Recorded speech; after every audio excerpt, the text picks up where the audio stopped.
In one of my first episodes, I talked about this word, pareidolia. Pareidolia. You familiar with it? It basically is when you ascribe meaning to a certain experience that may have nothing to do with that experience, and it's oftentimes used for people who might be accused of magical thinking and stuff like that. But I feel that to be able to use the mind in a way that elicits kind of the imagination or inspiration to create connections that might not actually make sense can sometimes actually produce some very, very interesting results. So, when experiencing EVPs or electronic voice phenomenon, usually that's the word that's used to ascribe to those people who use the electronic voice phenomenon, pareidolia, basically creating a significant experience out of this really insignificant thing. You're literally listening to random blips and sounds and stuff coming from, say, an AM/FM radio, or there are other types of ghost boxes that are out there. And in fact, today I'm going to talk to you about those types of ghost boxes and ghost hunters. But for right now, I just want to say thank you so much for subscribing. If you haven't subscribed yet to my YouTube channel, this is brand new and I'm trying to get it going. So anything that you can do to comment or share with a friend, I really do appreciate. I always reply to my comments, and you can even suggest certain content and I'll see what I can do about putting it up on this channel. So anyway, please continue, hit the notification button so that way you know whenever my show is on. I see a couple of people on there right now, so thank you very much for your support. Another announcement I want to quickly say is that my Judge Jerry episode is now up on my homepage. So if you look me up on my homepage, you'll actually see that Judge Jerry, which is where I was last involved in a court case, actually has me up on his show. So my last court case was on Court TV. Magician and Las Vegas headliner Murray Sawchuck actually takes me to court to meet Judge Jerry Springer because I bent a bunch of his spoons at his house. Now, we're friends, but I mean, the truth is that a little accident apparently occurred in which I thought I bent one spoon, and then the next thing I know, the next day, there was 13 bent antique casino spoons over at his house, and he was blaming me for it. So we take it to court. We get some great exposure out of it. I think you'll have a good time watching it. So besides that, I've got a website with a newsletter that you can actually subscribe to. So if you go to my website at themanwhoknows.tv and subscribe to my newsletter, you'll learn a little bit more about the showbiz side of my life, in which I perform a mind reading and mentalism show for the public. Sometimes this happens live, sometimes this happens virtually. And on Mondays, I actually do a Magical Monday in which you actually get to see some amazing things. So I hope you'll stay tuned, continue on with this channel. And now I will begin the continuation of my story of the electronic voice phenomenon. So last we checked, I had just finished getting off from Chris Fleming, who had shown me his Spirit Box 7. And by showing me this SB7 machine, we actually contacted what seemed to be about 4 or 5 spirits. In fact, at one point, I actually said to him, how many spirits are we talking to anyway? And Chris goes, well, why don't we just check and see what happens? And so he says to the air, he says, how many of you are there?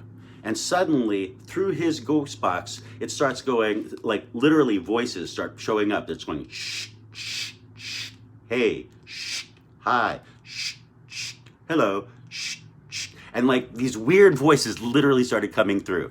Okay, now I am actually a little skeptical. I mean, I know enough about methodology that I can say when something doesn't seem right. And it didn't seem right, but I was looking around for somebody on a walkie-talkie. I was looking around for something that didn't appear right, but everything seemed actually very, very random in that moment. And it felt like weird spirits were actually like saying hello to us. And then Chris looks at me and goes, looks like there might be about 4 or 5. And so I'm freaked out at this point. I have no idea what's going on, but I know that I happened to be there the whole weekend with not just Chris Fleming, but a handful of ghost hunters, like I'm going to say like about 6 or 7 of them. And so And then, I tell the story about the ghost photographs, which I talked about last week. This was all in the same week, by the way. All right, so anyway, the next day, I'm at the exhibit hall. We're getting ready to open. Within like minutes, swarms of students are going to come in, and we're going to just try to sell them on our shows. So I'm hanging out with a different guy this time. His name is Chris Moon. Now, Chris Fleming is a very clean cut, very, he's very approachable kind of guy. Chris Moon, very approachable as well, but he looks like Johnny Winters. I mean, he's got long blonde hair, and he's a crazy looking dude. Like but if anything, a guy that looks like that could be in touch with spirits. So he has what's known as a Frank's box. I don't know how many of you are familiar with the different ghost boxes that are out there, but there's a famous one called the Frank's box. It was actually invented by a guy named Frank.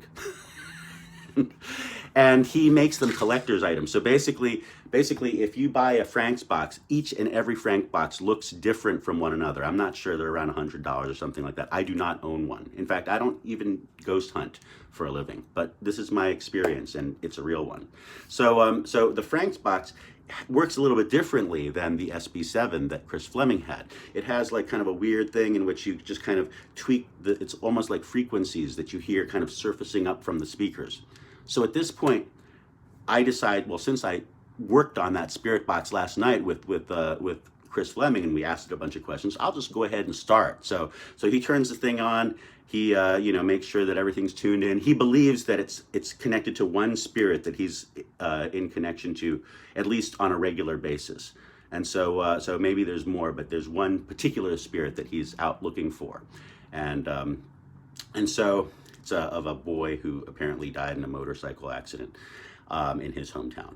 But anyway, he tunes it in. I say, is there somebody out there that would like to communicate with us? And surfacing through the speakers, suddenly I hear a yes. Weird. And then I go, well, I'm not sure if that's a coincidence, but can you give us a little more, like a countdown or some numbers? And then suddenly I hear like surfacing from the speakers, like 2, 2, 4. Like those were the 3 numbers that suddenly surfaced.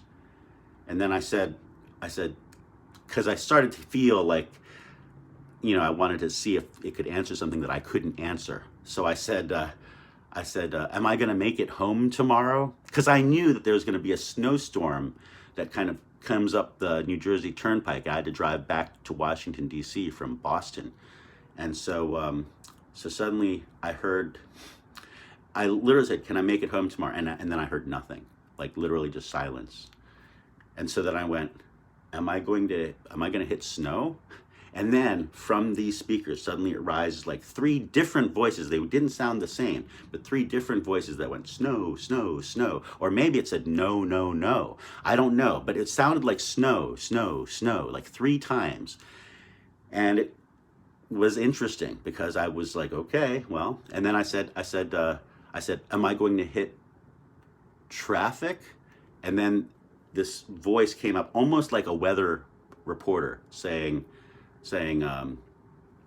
delays. And that was the word that came out, delays.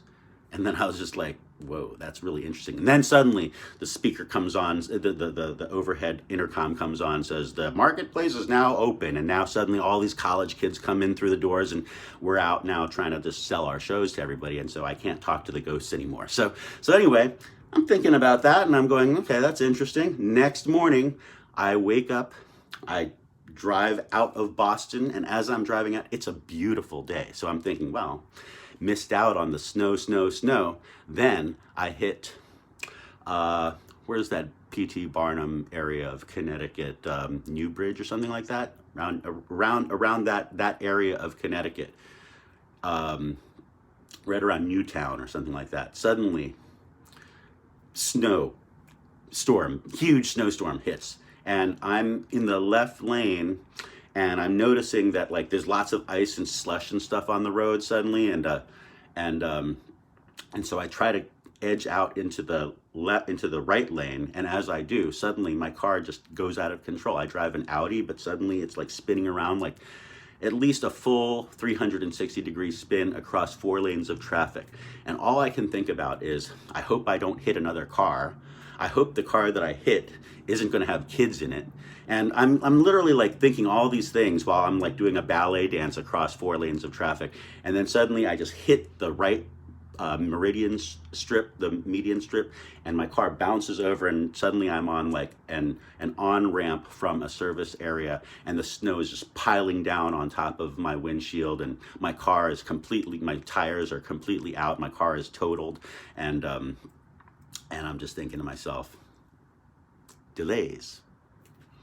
And that's basically what happened. So basically, EVPs weirdly somehow connected to my experience the next day.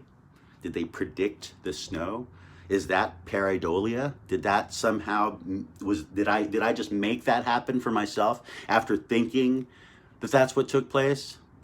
It's a very, very interesting topic because it makes you wonder, so how connected are we to the other side, or things that we don't totally understand, and does that have anything to do with anything? Am I just making all of this stuff up?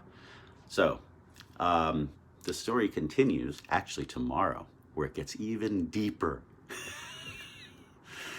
My story of my first and really my only, I'm going to say it's like a month-long experience with electronic voice phenomenon.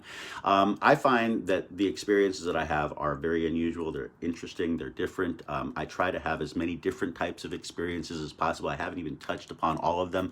So I hope you've enjoyed this little program, and stay in touch tomorrow. I've got a really interesting story, and I'm going to bring back an old friend of mine into this story that you heard about a little bit earlier in these shows, and we'll see if we can actually create a little bit more interest around the electronic voice phenomenon. So stay tuned for more real life stories of the impossible. I'm Alain Nu, the man who knows. Please like, share, comment, and subscribe to this channel.